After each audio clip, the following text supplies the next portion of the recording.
Terhormat jaksa penuntut umum yang kami hormati, terdakwa dan pengunjung sidang yang kami banggakan, bahwa pada akhirnya jaksa penuntut umum telah menuntut terdakwa NKC dengan pasal 14 ayat 1 Undang-Undang RI Nomor 1 Tahun 1946 tentang peraturan hukum pidana, yang ketentuan telah menyatakan dengan tegas bahwa barang siapa dengan menyiarkan berita atau pemberitahuan bohong dengan sengaja menerbitkan keonaran di kalangan rakyat dihukum dengan hukuman penjara setinggi-tingginya 10 tahun. Sedangkan berdasarkan ketentuan penjelasan pasal 171 Kitab Undang-Undang Hukum Pidana yang pada masa pencobaan ini perlu diperluas, bahwa menurut Kamus Besar Bahasa Indonesia KBBI Pancaropapan _CA satu peralihan muslim ditangani oleh keadaan udara tidak menentu, banyak angin besar dan sebagainya, peralihan antara musim kemarau atau musim hujan, keadaan yang tidak menentu, serta laut dan sebagainya. Berdasarkan rumusan ini, maka unsur-unsur dari tindak pidana yang diancam dengan pidana penjara paling lama 10 tahun adalah pasal 14 ayat 1 Undang-Undang Nomor 1 Tahun 46 tentang tersebut adalah sebagai berikut: A. Barang siapa. B. Dengan menyiarkan. C. Berita atau pemberitahuan bohong. D. Dengan sengaja. E. Menerbitkan keonaran di kalangan rakyat. Majelis Hakim yang terhormat, jaksa penuntut umum yang kami hormati, terdakwa dan pers serta pengunjung sidang yang kami banggakan, bahwa tindakan saudara jaksa penuntut umum yang menuntut klien kami terdakwa NKC selama 10 tahun penjara dengan pasal 14 ayat 1 Undang-Undang RI tahun 1946 sesuai surat tuntutan jaksa penuntut umum, menurut kami jaksa penuntut umum sudah berlebihan dan tidak objektif, sebab terdapat disparitas tuntutan yang sangat tinggi dibandingkan dengan perkara sejenis, dan tidak adanya hal-hal yang meringankan, sebab tidak boleh menangani perkara berdasarkan konflik of interest, apalagi sampai berdasarkan kebencian dan dendam. Itu sebabnya dari awal kami telah menolak jaksa penuntut umum ini sejak menjadi peneliti berkas perkara tersangka terdakwa NKC. Hadirin dimohon.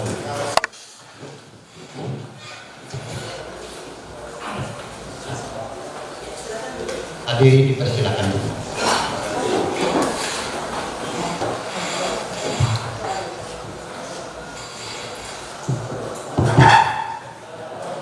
Kita lanjutkan ya. Sekolah dicabut, sidang dilanjutkan. Silakan penasihat hukum terdakwa. Terima kasih yang mulia.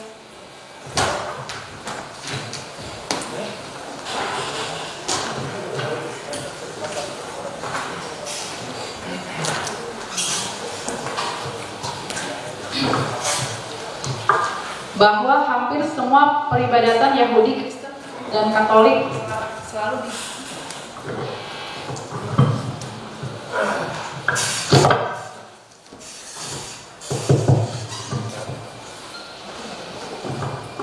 Saya lanjutkan yang mulia.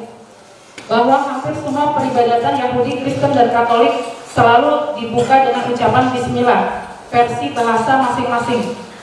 Misalnya versi bahasa Indonesia dengan menyebut Allah dan atau di dalam nama Allah. Demikian juga versi bahasa Batak, Toba atau HKBP. Peribadatan HKBP selalu dimulai dengan kalimat Bismillah, versi bahasa Batak, Toba, yaitu di Bagasan, Giorni, Debata, Ama, Anak Dohor, Todi, Perbadia, yang artinya di dalam nama Allah, Bapa, Putra, dan Roh Kudus. Adapun mengenai ucapan salam Alhamdulillah Yesus dan Warahmatu Yesus, itu hanya kreativitas terdakwa NKC sesuai iman barunya, yang tidak ada niat menodai agama apapun termasuk Islam, Kristen, dan Katolik. Lagi pula bahasa dengan agama termasuk budaya harus dibedakan, sebab bahasa dan budaya adalah berlaku universal. Tidak bisa diklaim misalnya bahasa Arab adalah bahasa Islam dan atau bahasa Inggris adalah bahasa Kristen dan atau bahasa Ibrani adalah bahasa Judaisme dan lain-lain. Baca keterangan ahli pendeta Dr. Heri Sabat dan Dr. Frans Mahasiswi datang dan keterangan Ustaz Miftahul SHI MA. Bahwa tidak benar juga terdakwa NKC berbohong telah dipecat dari GBI yang dikepalai oleh Pendeta Dr. Insinyur Niko, bahwa yang benar pasca kami somasi atau tegur secara hukum, Pendeta Robianto Tenggala dan Pendeta Yeroike telah mencabut keterangannya, bahwa akan tetapi sangat disayangkan karena kedua pendeta ini berbohong dengan cara mengirim surat yang berbeda kepada majelis hakim. Mungkin karena ketakutan mereka sehingga rohaniawan ini sampai berbohong. Demikian juga terdakwa tidak benar telah dipecat pada bulan November 2018, sebab terbukti pada tanggal 15 Desember 2018 kami masih menemukan dua bukti surat berupa surat penugasan untuk penginjilan ke Temanggung dan sekitarnya, dan surat keanggotaan yang menegaskan bahwa terdakwa MKC telah diceklis sebagai telah dibaptis. Selain itu, kami menemukan rekaman bukti elektronik bahwa hingga pada tanggal 3 April 2021, tokoh-tokoh GBI bersama terdakwa masih membuat video bersama dengan judul Salam Sadar. Selanjutnya, tidak mungkin terdakwa MKC dipecat pada bulan November karena alasan video kesaksian YouTube, sebab terdakwa membuat YouTube baru pada tanggal 17 Juli 2020 sebagai akibat pemerintah melarang kebaktian offline dan mewajibkan kebaktian online untuk mencegah dan membasmi COVID-19.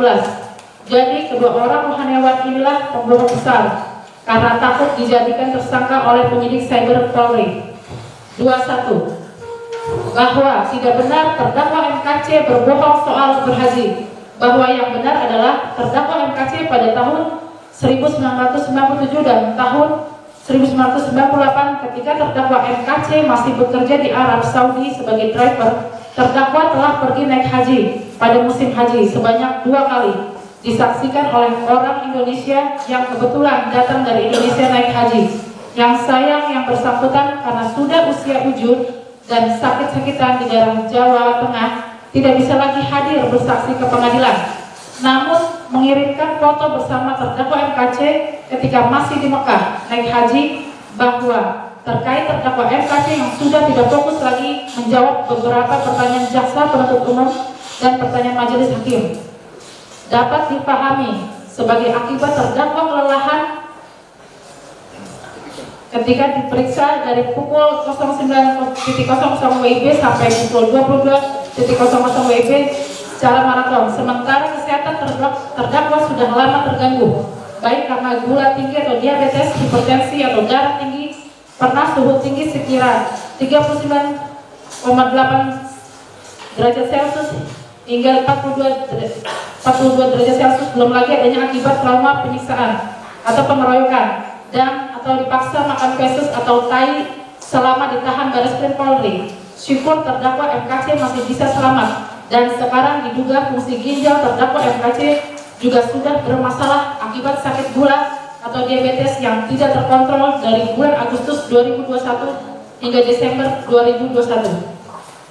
Malahan berdasarkan laporan polisi petugas piket Bahtati pada Polres Ciamis kepada kami, penasihat hukum terdakwa MKC, pernah beberapa kali terdakwa tidak lagi mengenali istrinya atas nama Ibu Watmah dan juga tidak lagi mengenali anaknya dan atau keluarganya, serta terdakwa mengira setiap polisi yang berkunjung sebagai Irjen Pol Napoleon Bonaparte. Jadi seharusnya jaksa penuntut umum harus lebih sabar dalam memahami kondisi kesehatan terdakwa MKC agar tidak salah pengertian. Bahwa menurut Profesor Psikiatri dari University of California Los Angeles Samuel Institute Amerika Serikat, Dr. Gary Small, akibat diabetes selain stroke dan jantung, ternyata diabetes juga bisa menyebabkan munculnya Alzheimer. Ini adalah penyakit yang menyebabkan kemampuan mengingat, memahami, dan berkomunikasi menurun bertahap. Seperti disampaikan Profesor Psikiatri dari University of California Los Angeles Samuel Institute Amerika Serikat, Dr. Gary Small, diabetes membuat sirkulasi otak tidak berjalan dengan baik sehingga membentuk stroke kecil yang bisa menimbulkan demensia atau pikun. Diabetes juga menyulitkan tubuh memindah gula ke sel, padahal gula adalah energi bagi memori. Diabetes bisa 2 kali lipat terserang Alzheimer. Teori menunjukkan apabila kita tidak memberikan asupan yang baik bagi tubuh, maka insulin juga akan mengganggu kinerja otak hingga akhirnya muncul Alzheimer. katanya pada wartawan di acara tur kesehatan Herbalife se-Asia Pasifik di Jakarta, Rabu 8/4/2015, bahwa kami selaku penasihat hukum terdakwa MKC karena mengelola corporate law sebanyak 117 rumah sakit atau klinik termasuk ribuan tenaga kesehatan, maka kami bisa lebih mudah memahami berbagai jenis penyakit dan akibatnya. Untuk itu, kepada para jaksa penuntut umum, silakan berkonsultasi dengan dokter ahli penyakit dalam atau internis agar lebih mudah memahami apa permasalahan hukum dan kesehatan terdakwa MKC ini. 22. Bahwa perkataan terdakwa H. Muhammad Kosman yang mengucapkan pada kanal YouTube miliknya bahwa tidak ada ayatnya Nabi Muhammad dekat dengan Allah didasarkan secara redaksional dengan kata dekat. Pada pengetahuan terdakwa H. Muhammad Kosman atas sepengetahuannya terhadap surat-surat dan ayat-ayat yang ada di Al-Quran, baik original teks dalam bahasa Arab maupun terjemahan atau alih bahasa yang memang tidak pernah ada tertulis di dalam Al-Quran secara redaksi bahwa Nabi Muhammad dekat dengan Allah. Perkataan dan pernyataan terdakwa ini diperkuat dengan keterangan ahli agama Islam yang dihadirkan sebagai ahli ADCAS, yaitu Bapak Ustadz Miftahul Khoir SHI MA. Di dalam persidangan ini memberikan pendapat dan menjelaskan bahwa benar secara redaksi memang tidak ada kata Nabi Muhammad dekat dengan Allah. Dengan demikian, perbuatan atau perkataan terdakwa bukanlah suatu penyiaran berita bohong, sehingga dakwaan dan juga tuntutan jaksa penuntut umum tidaklah terbukti secara sah dan yang meyakinkan. Barang siapa dengan menyiarkan berita atau pemberitahuan bohong dengan sengaja menerbitkan keonaran di kalangan rakyat dihukum dengan hukuman penjara setinggi-tingginya 10 tahun sesuai dengan pasal 14 ayat 1 Undang-Undang Nomor 1 Tahun 1946 dengan peraturan hukum pidana. 23. Perkataan terdakwa H. Muhammad Kosman yang mengucapkan pada kanal YouTube miliknya bahwa umat Islam sesuai petunjuk dari Al-Quran harus mengimani dan membaca Taurat dan Injil sesuai dengan perintah dari Allah yang diwahyukan dan tertulis di dalam Quran surat Ali Imran ayat 3. Dia menurunkan Alkitab Al-Quran kepadamu dengan sebenarnya, membenarkan kitab yang telah diturunkan sebelumnya dan menurunkan Taurat dan Injil, mempercayai dan juga mengimani kitab-kitab sebelumnya yaitu Taurat, Injil atau Alkitab dan juga Zabur juga merupakan rukun iman yang ketiga di dalam agama Islam. Karena itu, Muslim wajib mengimani kitab-kitab Allah SWT yang diturunkan kepada para nabi sebelum Al-Quran. Keterangan di atas juga diperkuat oleh keterangan ahli agama Islam yang dihadirkan oleh jaksa penuntut umum bernama Profesor Dr. H. Muhammad Amin, SH, MA, MM di dalam persidangan memberikan pendapat ahli kalangan non-muslim boleh membacakan ayat Al-Quran, hadis, dan fikih. Selain itu, ahli Profesor Dr. H. Muhammad Amin, SH, MA, MM juga di dalam persidangan memberikan pendapat ahli bahwa semua muslim wajib mengimani kitab-kitab sebelumnya yaitu Injil atau Alkitab, Taurat, Zabur, namun dalam membaca kitab-kitab sebelumnya tersebut tidak boleh menafsirkan dan melecehkan. Dengan didasarkan oleh dalil-dalil yang kuat pada Al-Quran surat Ali Imran ayat 3, rukun iman agama Islam ketiga dan juga berdasarkan pendapat ahli Profesor Dr. H. Muhammad Amin, SH, MAMM, perkataan dan juga penyiaran yang dilakukan oleh terdakwa H. Muhammad Kosman alias Muhammad KC pada kanal YouTube miliknya bahwa umat Islam sesuai petunjuk dari Al-Quran harus mengimani dan membaca Taurat dan Injil yang dijadikan sebagai materi dakwaan dan juga tuntutan oleh jaksa penuntut umum. Bukanlah suatu penyiaran berita bohong sehingga dakwaan dan juga tuntutan jaksa penuntut umum tidaklah terbukti secara sah dan yang meyakinkan. Barang siapa dengan menyiarkan berita atau pemberitahuan bohong dengan sengaja menerbitkan keonaran di kalangan rakyat dihukum dengan hukuman penjara setinggi-tingginya 10 tahun sesuai dengan pasal 14 ayat 1 Undang-Undang Nomor 1 Tahun 1946 dengan peraturan hukum pidana. 24. Perkataan terdakwa H. Muhammad Kosman yang mengucapkan pada kanal YouTube miliknya di mana Allah adanya naik pohon kelapa yang paling tinggi lalu menjatuhkan diri, dan di situ akan ketemu Allah. Perkataan tersebut merupakan pengalaman dari terdakwa selagi masih muda dan sedang mengikuti tausiah di dalam satu acara pengajian yang dipimpin oleh Ustadz Iket, di mana Allah adanya adalah merupakan pertanyaan terdakwa kepada Ustadz Iket. Sedangkan naik pohon kelapa yang paling tinggi lalu menjatuhkan diri dan di situ akan ketemu Allah adalah merupakan jawaban dari Ustadz Iket tentang cara ketemu Allah atas pertanyaan dari terdakwa Muhammad Osman ketika mengikuti acara pengajian tersebut. Kejadian tersebut di atas disaksikan dan dibenarkan secara langsung oleh saksi Haji Otong Aminuddin dan disampaikan kebenarannya atas peristiwa tersebut. Di depan persidangan ini ketika sedang memberikan keterangan sebagai saksi yang dihadirkan oleh jaksa penuntut umum pada perkara terdakwa Haji Muhammad Osman. Dengan demikian, perbuatan atau perkataan terdakwa bukanlah suatu penyiaran berita bohong karena didasarkan dari pengalaman hidup dan juga kutipan atas jawaban dari seorang ustadz yang bernama Ustadz Iket, dan peristiwa tersebut dibenarkan oleh saksi Kiai Haji Otong Aminuddin, sehingga dakwaan dan juga tuntutan jaksa penuntut umum tidaklah terbukti secara sah dan yang meyakinkan barang siapa dengan menyiarkan berita atau pemberitahuan bohong dengan sengaja menerbitkan keonaran di kalangan rakyat dihukum dengan hukuman penjara setinggi-tingginya 10 tahun sesuai dengan pasal 14 ayat 1 Undang-Undang Nomor 1 Tahun 1946 dengan peraturan hukum pidana. 25. Perkataan terdakwa yang mengucapkan pada kanal YouTube miliknya, jadi Muhammad itu bukan dekat dengan Allah tapi dekatnya dengan jin, didasarkan secara redaksi.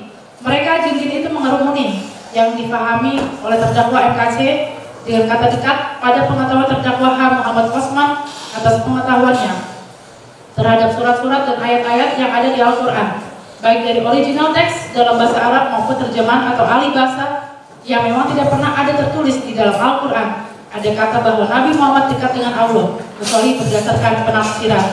Perkataan dan pernyataan terdakwa ini diperkuat dengan keterangan ahli agama Islam yang dihadirkan sebagai ahli Adil Charles, yaitu Bapak Ustadz Miftahul Choir SHI MA, memberikan pendapat dan menjelaskan bahwa benar secara redaksi memang tidak ada kata Nabi Muhammad dekat dengan Allah. Selanjutnya perkataan terdakwa bahwa Muhammad dekat dengan jin didasarkan pada pemikiran terdakwa bahwa Nabi Muhammad dikerumuni oleh jin-jin yang terdapat pada surat Al-Jin 19, dan sesungguhnya ketika hamba Allah Muhammad berdiri menyembahnya melaksanakan salat, mereka jin-jin itu berdesakan mengerumuninya. Menurut pendapat dari ahli yang dihadirkan oleh jaksa penuntut umum Dr. Muhammad Umar Muslim, ahli bahasa linguistik forensik, bahwa arti dari dikerumuni jin adalah di samping dan dikelilingi oleh jin. Dengan demikian, perbuatan atau perkataan terdakwa bukanlah suatu penyiaran berita bohong karena didasarkan dari dalil-dalil yang sahih dan juga diperkuat dengan pendapat para ahli, sehingga dakwaan dan juga tuntutan jaksa penuntut umum tidaklah terbukti secara sah dan yang meyakinkan. Barang siapa dengan menyiarkan berita atau pemberitahuan bohong dengan sengaja menerbitkan keonaran di kalangan rakyat dihukum dengan hukuman penjara setinggi-tingginya 10 tahun sesuai dengan pasal 14 ayat 1 Undang-Undang Nomor 1 Tahun 1946 dengan peraturan hukum pidana. Dilanjutkan ya Bu ya. Poin 26. Perkataan terdakwa Muhammad Osman yang mengucapkan pada kanal YouTube miliknya, dia Allah menurunkan Alkitab kepadamu dengan sebenarnya dan membenarkan apa yang ada di dalamnya, dan menurunkan Taurat dan Injil, tidak menurunkan hadis dan fikih. Didasarkan pada pengetahuan terdakwa atas petunjuk dan wahyu yang diturunkan langsung dari Allah SWT adalah kitab suci Al-Quran, dan di dalam Al-Quran terdapat wahyu dan perintah dari Allah SWT harus mengimani dan membaca Taurat dan Injil yang tertulis dalam surat Al-Quran, surat Al-Imran ayat 3. Dia menurunkan Alkitab dalam kurung Al-Quran kepadamu dengan sebenarnya, membenarkan kitab yang telah diturunkan sebelumnya dan menurunkan Taurat dan Injil. Selanjutnya, bahwa mempercayai dan juga mengimani kitab-kitab sebelumnya, yaitu Taurat dan Injil dalam kurung Alkitab, dan juga Zabur juga merupakan rukun iman yang ketiga dalam agama Islam. Karena itu, Muslim wajib mengimani kitab-kitab Allah SWT yang diturunkan kepada para nabi sebelum Al-Quran.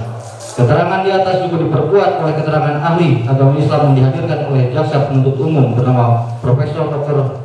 Muhammad Amin SHMA MM di dalam persidangan memberikan pendapat ahli. Kalangan non-muslim boleh membacakan ayat Al-Quran, hadis, dan fikih. Selain itu, ahli Profesor Dr. Haji Muhammad Amin SHMA MM juga di dalam persidangan memberikan pendapat ahli bahwa semua Muslim wajib mengimani kitab-kitab sebelumnya, yaitu Injil dalam bentuk Alkitab, Taurat, Zabur.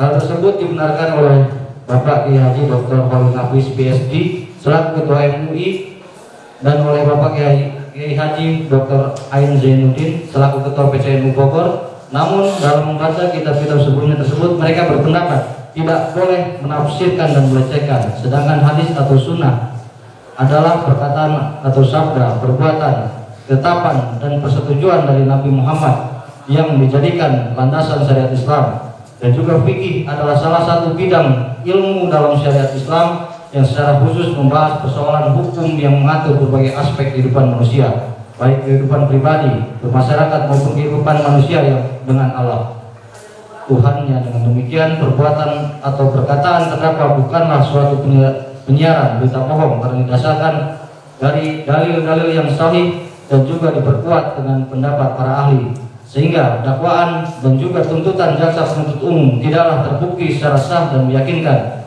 Barang siapa dengan menyiarkan berita atau pemberitahuan bohong dengan sengaja menerbitkan keonaran di kalangan rakyat dihukum dengan hukuman penjara setinggi-tingginya 10 tahun sesuai dengan pasal 14 ayat 1 Undang-Undang Nomor 1 Tahun 1946 tentang Peraturan Hukum Pidana. 27. Perkataan terdakwa H. Muhammad Kosman yang mengucapkan pada kanal YouTube miliknya agar kolom agama jangan diadakan karena jadi rebutan kekuasaan, akhirnya orang dikorbankan, dibunuh gara-gara beda agama, adalah suatu kebebasan berpendapat yang dijamin oleh pasal 28E ayat 3 Undang-Undang Dasar tahun 1945 yang berbunyi, setiap orang berhak atas kebebasan berserikat, berkumpul, dan mengeluarkan pendapat. Selain itu adalah pengetahuan dan fakta hukum. Ada ribuan gereja ditutup paksa sama pemerintahan Jokowi dan banyak umat yang teraniaya secara hukum karena mempertahankan imannya di Indonesia.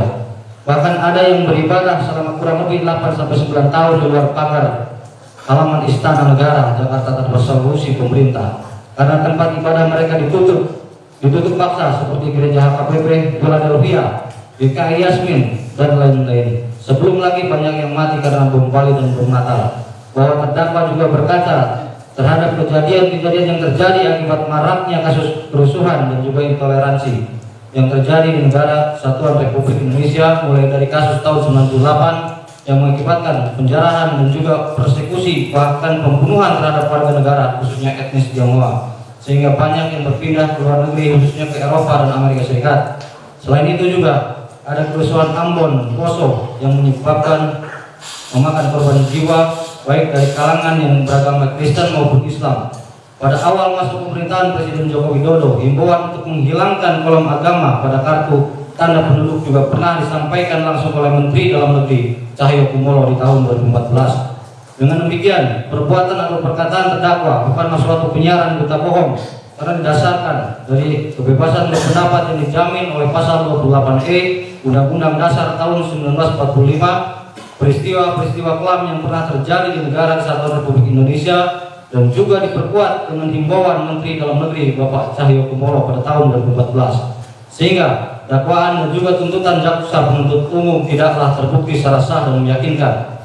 Barang siapa dengan menyiarkan berita atau pemberitahuan bohong dengan sengaja menerbitkan keonaran di kalangan rakyat dihukum dengan hukuman penjara setinggi-tingginya 10 tahun sesuai dengan pasal 14 ayat 1 Undang-Undang Nomor 1 Tahun 1946 tentang Peraturan Hukum Pidana.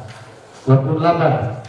Perkataan terdakwa H. Muhammad Kosman yang mengucapkan pada kanal YouTube miliknya, sekarang ini menjajah beberapa negara ya Arab, itu Afghanistan terjajah oleh Arab ya, Pakistan, Libya, Suriah dijajah, merupakan bukan suatu penyiaran berita bohong karena didasarkan dengan literatur dan fakta-fakta sejarah yang kuat dan tidak bisa dibantah. Dikutip dari buku-buku berikut, Emi Romano, Historical Atlas of Afghanistan tahun 2003 halaman 18, Islamic Congress Library of Congress Country Study of Afghanistan, Afghanistan oleh bahasa Arab Islam tahun 642 sampai 870 adalah proses dikuasainya Afghanistan oleh bangsa Arab Muslim. Penaklukan ini dimulai pada pertengahan abad ke-7 setelah penaklukan Islam di Persia selesai. Ketika pasukan Muslim mengalahkan Kekaisaran Saisaniyah pada pertempuran Walaja, pertempuran Qadisiyah, dan pertempuran Nahawand, pasukan Arab Muslim lalu mulai bergerak menuju daerah di sebelah timur Persia, dan pada tahun 642 menaklukkan kota Herat. Pada tahun 667 daerah Afgan diserang oleh Arab, namun pada tahun 1683 Kabul memberontak dan berhasil mengusir pasukan Arab yang dipimpin oleh Gubernur Seistan. Baru pada tahun 1870 Kabul dan Afgan sepenuhnya dikuasai oleh Arab. Peralihan agama orang-orang Afghanistan menjadi Islam terjadi selama periode Hasmawiyah sekitar abad ke-11, dikutip dari Ahmad Fazl 2015. Muhammad bin Qasim, The Young Commandant of Islam, Central Training College, Lahore, Hana. Pada tahun 695 sampai 715 adalah seorang jenderal Umayyah yang menaklukkan wilayah Sinaj dan Multan di sepanjang Sungai Idus, sekarang bagian dari Pakistan, bagian Kekhalifahan Umayyah. Ia lahir dan dibesarkan di kota Taif di Arab Saudi saat ini. Penaklukan Muhammad bin Qasim atas Sind dan bagian paling selatan dari Multan memungkinkan penaklukan India oleh Muslim.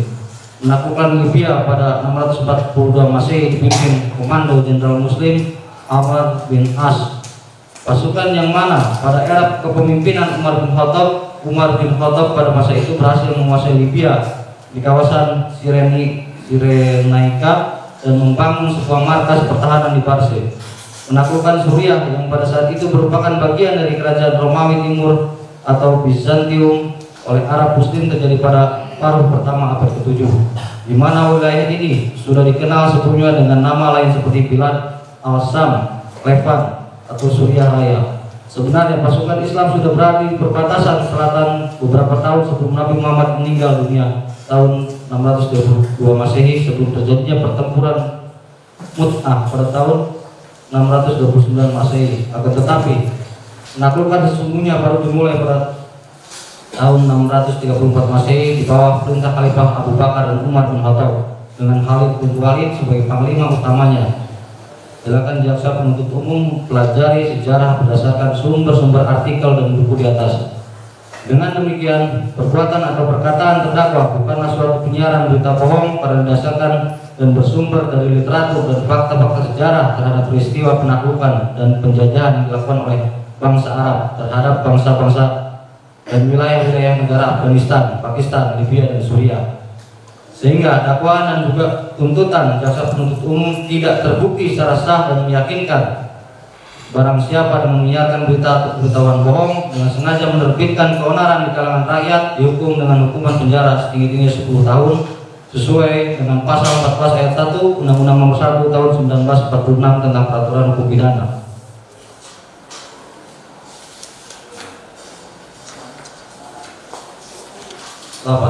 Analisa yuridis. Majelis Hakim yang terhormat, jaksa penuntut umum yang kami hormati, terdakwa dan pengunjung sidang yang kami banggakan, bahwa pada akhirnya jaksa penuntut umum telah menuntut terdakwa MKJ dengan pasal 14 ayat 1 Undang-Undang RI Nomor 1 Tahun 1946 tentang Peraturan Hukum Pidana, yang ketentuan telah menyatakan dengan tegas bahwa barang siapa dengan menyiarkan berita atau pemberitahuan bohong dengan sengaja menerbitkan keonaran di kalangan rakyat dihukum dengan hukuman penjara setinggi-tingginya 10 tahun. Sedangkan berdasarkan ketentuan penjelasan pasal nantikan pasal 171 Kitab Undang-Undang Hukum Pidana yang pada masa pencobaan ini perlu diperluas, bahwa menurut Kamus Besar Bahasa Indonesia KBBI Pancaropapan _pan.ca satu peralihan Muslim ditangani oleh keadaan udara tidak menentu, banyak angin besar dan sebagainya. peralihan antara musim kemarau atau musim hujan, keadaan yang tidak menentu, serta laut dan sebagainya. Berdasarkan rumusan ini, maka unsur-unsur dari tindak pidana yang diancam dengan pidana penjara paling lama 10 tahun adalah pasal 14 ayat 1 Undang-Undang Nomor 1 Tahun 46 tentang tersebut adalah sebagai berikut. A. Barang siapa. B. Dengan menyiarkan. C. Berita atau pemberitahuan bohong. D. Dengan sengaja. E. Menerbitkan keonaran di kalangan rakyat. Majelis Hakim yang terhormat, jaksa penuntut umum yang kami hormati, terdakwa dan pers serta pengunjung sidang yang kami banggakan, bahwa tindakan saudara jaksa penuntut umum yang menuntut klien kami terdakwa NKC selama 10 tahun penjara dengan pasal 14 ayat 1 Undang-Undang RI tahun 1946 sesuai surat tuntutan jaksa penuntut umum. Menurut kami, jaksa penuntut umum sudah berlebihan dan tidak objektif, sebab terdapat disparitas tuntutan yang sangat tinggi dibandingkan dengan perkara sejenis, dan tidak adanya hal-hal yang meringankan, sebab tidak boleh menangani perkara berdasarkan konflik of interest, apalagi sampai berdasarkan kebencian dan dendam. Itu sebabnya dari awal kami telah menolak jaksa penuntut umum ini sejak menjadi peneliti berkas perkara tersangka terdakwa NKC, bahwa saudara jaksa penuntut umum pada pokoknya telah membacakan dan menuntut saudara terdakwa H. Muhammad Gosman sesuai surat tuntutan jaksa penuntut umum nomor PDM 1 garing 067 garing Ciami garing 11 garing 2021 tanggal 24 Februari 2022 sebagai berikut. Hal yang memberatkan jangan dibacakan. Hal-hal yang meringankan. Sementara menurut jaksa penuntut umum tidak ada hal-hal yang meringankan terdakwa H. Muhammad Gosman dalam perkara terdakwa ini. Hal-hal yang meringankan terhadap diri terdakwa tidak ada yang patut dipertimbangkan. Menuntut Majelis Hakim Pengadilan Negeri Ciamis memeriksa dan mengadili perkara ini memutuskan yang dibacakan.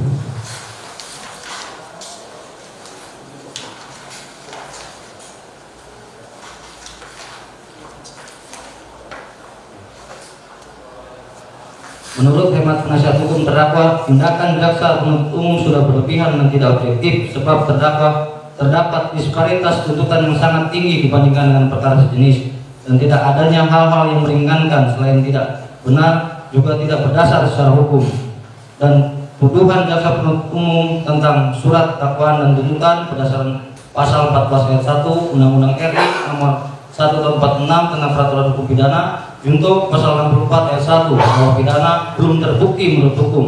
Pembuktian berdasarkan pasal 184 KUHP setelah membuktikan sikap dan tindakan jaksa penuntut umum hanyalah mengada-ngada dan lekas puas, sehingga menuntut sehemat penasihat hukum terdakwa adalah jelas sikap dan tindakan JPU ini sangat mengada-ngada dan menunjukkan adanya keraguan bahwa terdakwa FKC ini adalah korban dari penyalahgunaan kekuasaan oleh oknum-oknum penegak hukum, dalam hal ini Dirtipidum Cyber Polri, sehingga terjadi kriminalisasi dan rekayasa perkara yang disampingkan atau diabaikannya hak-hak terdakwa FKC.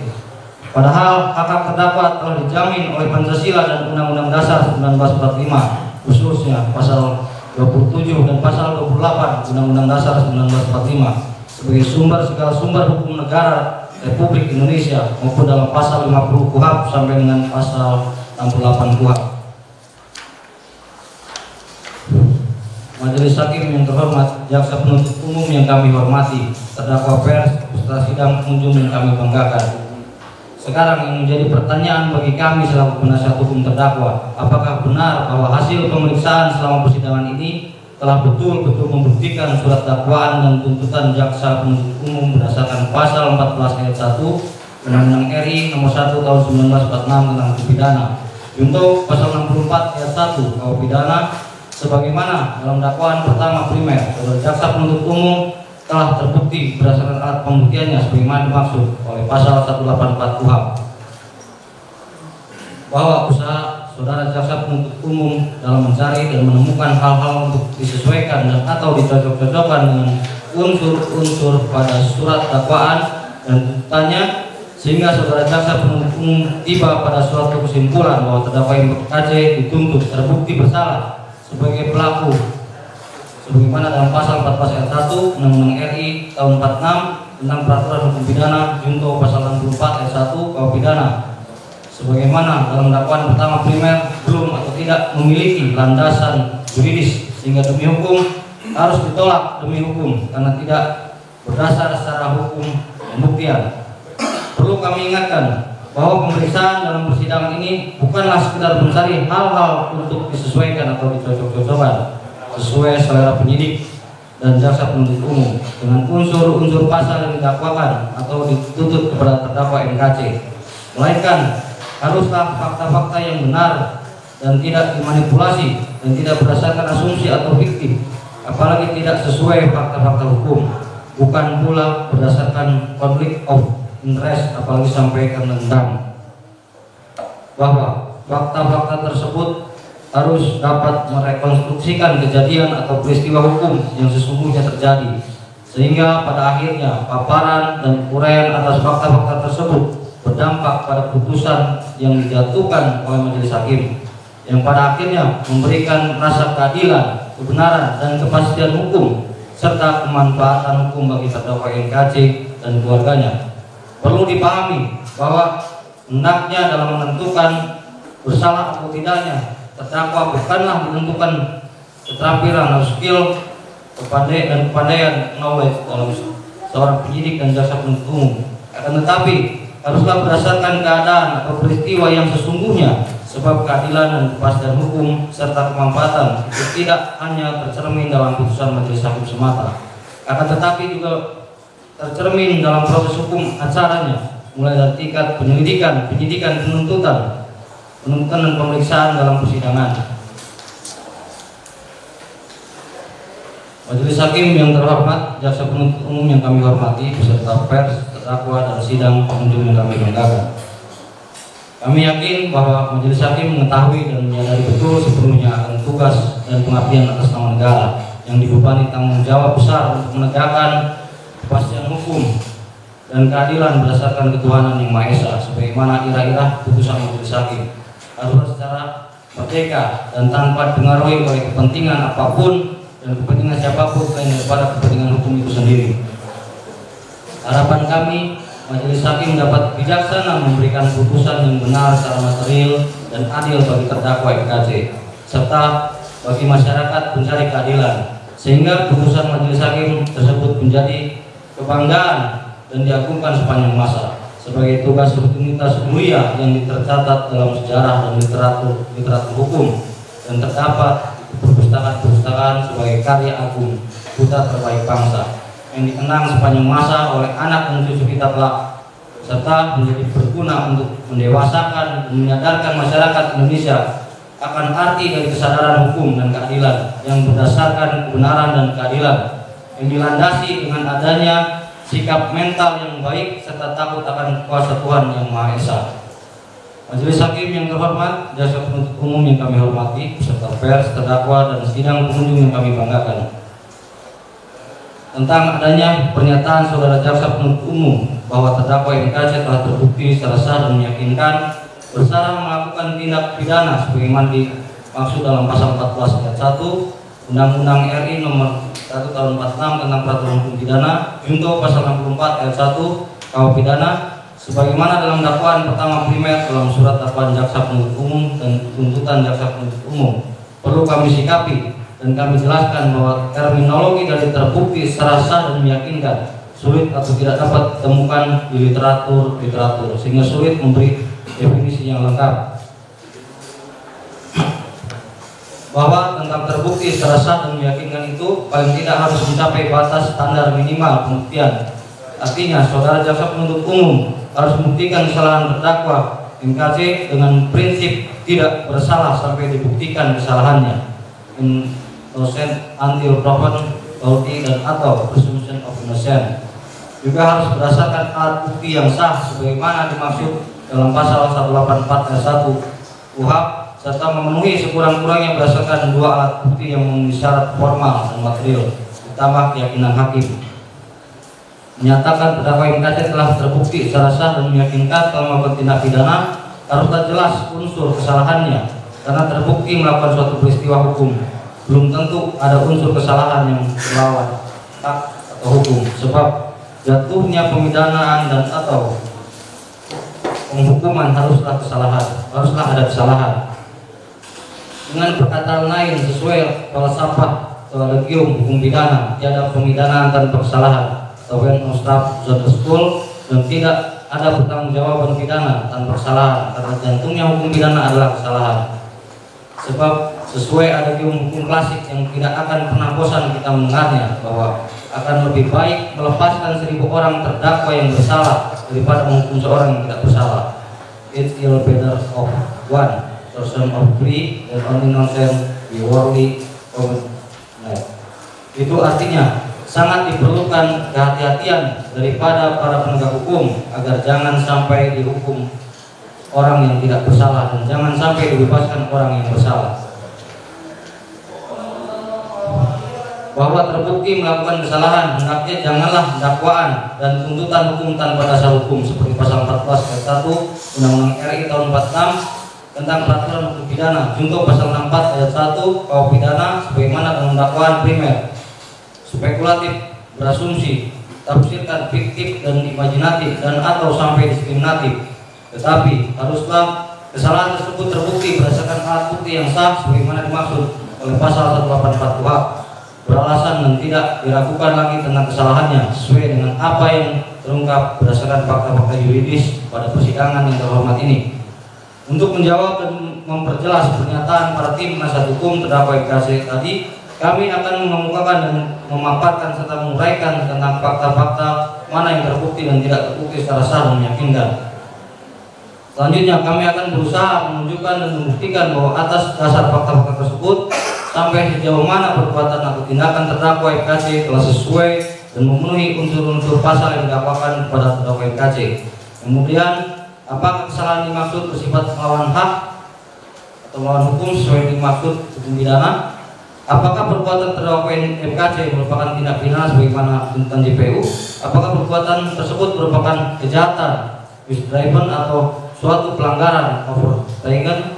Haruslah terdakwa MKC diganjar dengan kejahatan dan atau penghukuman pidana penjara 10 tahun penjara. Bahwa sesuai pemaparan dan uraian bukti-bukti berupa